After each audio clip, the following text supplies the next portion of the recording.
Hello guys, എല്ലാവർക്കും എൻ്റെ പുതിയൊരു വീഡിയോയിലേക്ക് സ്വാഗതം. ഞാനിന്ന് പറയാൻ പോകുന്നത് എന്താണെന്ന് വെച്ചാൽ, ഈ കാണുന്ന സ്കൂൾ ബോർഡ് എങ്ങനെയാണ് ഉണ്ടാക്കുന്നതാണ്. അപ്പോൾ അതിനുവേണ്ടി ഞാനിവിടെ പിക്സാർട്ടാണ് എടുക്കാൻ പോകുന്നത്. അപ്പോൾ നേരെ പിക്സാർട്ടിലോട്ട് പോകും.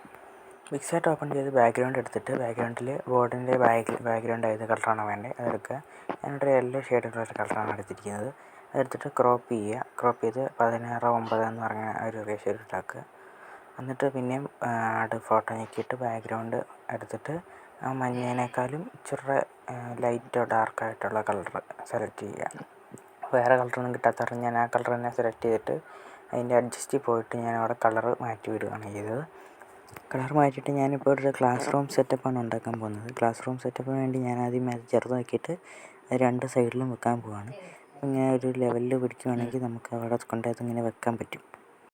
അങ്ങനെ ഞാൻ രണ്ട് സൈഡിലും അതിങ്ങനെ വെച്ചിട്ടുണ്ട്. ഇനി നമുക്ക് അതിൻ്റെ ഒരു ഡ്യൂപ്ലിക്കേറ്റ് എടുക്കണം. അതിനുവേണ്ടി ഞാൻ അവിടെ ഞെക്കിയിട്ട് ലെയർ ഞെക്കിയിട്ട് ഡ്യൂപ്ലിക്കേറ്റ് ഒരെണ്ണം എടുക്കണം.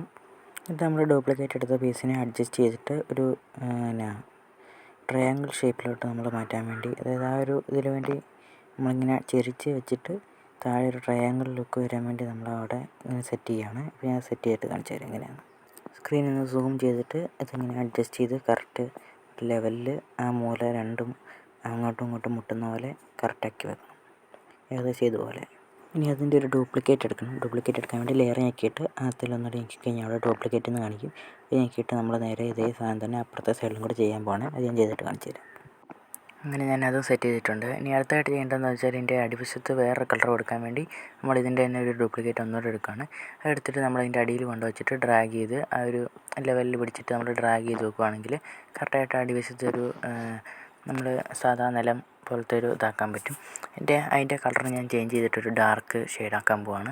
അങ്ങനെ ഞാൻ ഡാർക്ക് ഷെയ്ഡാക്കിയിട്ടുണ്ട്. എന്നിട്ട് അത് ലെയർ ഞെക്കിയിട്ട് ഏറ്റവും അടിയിൽ കൊണ്ടുവെക്കാൻ പോവാണ്. അങ്ങനെ അതുകൊണ്ട് ഞാൻ ഏറ്റവും അടിയിലത്തെ ലെയറിൽ വെച്ചിട്ടുണ്ട്. ഇനി നമുക്ക് ചെയ്യേണ്ടത് ഒരു ഡ്യൂപ്ലിക്കേറ്റും കൂടെ എടുത്തിട്ട് അതിനെ നമ്മൾ ഡ്രാഗ് ചെയ്ത് ഒരു വലിയ ബോർഡിൻ്റെ ഒരു ഫ്രെയിം പോലെ ആക്കാൻ വേണ്ടി പോവാണ്. അപ്പോൾ ആ ഒരു യെല്ലോ ഷെയ്ഡ് തന്നെയാണ് ഞാൻ വെച്ചിരിക്കുന്നത് മൊത്തത്തിൽ.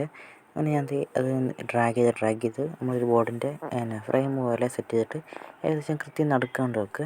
എന്നിട്ട് അതിൻ്റെ തന്നെ ഒന്നുകൂടെ ഒരു ഡ്യൂപ്ലിക്കേറ്റ് എടുത്തിട്ട് അതിൻ്റെ ഇച്ചിരി സ്മോൾ വേർഷൻ ആക്കിയിട്ട് നടുക്ക് വെക്കുക. നടുക്ക് വെച്ചിട്ട് നമ്മളതിൻ്റെ നിറം മാറ്റാൻ വേണ്ടി പോകണം. ഞാനൊരു പച്ച ഷെയ്ഡ് കൊടുത്തിട്ടുണ്ട്.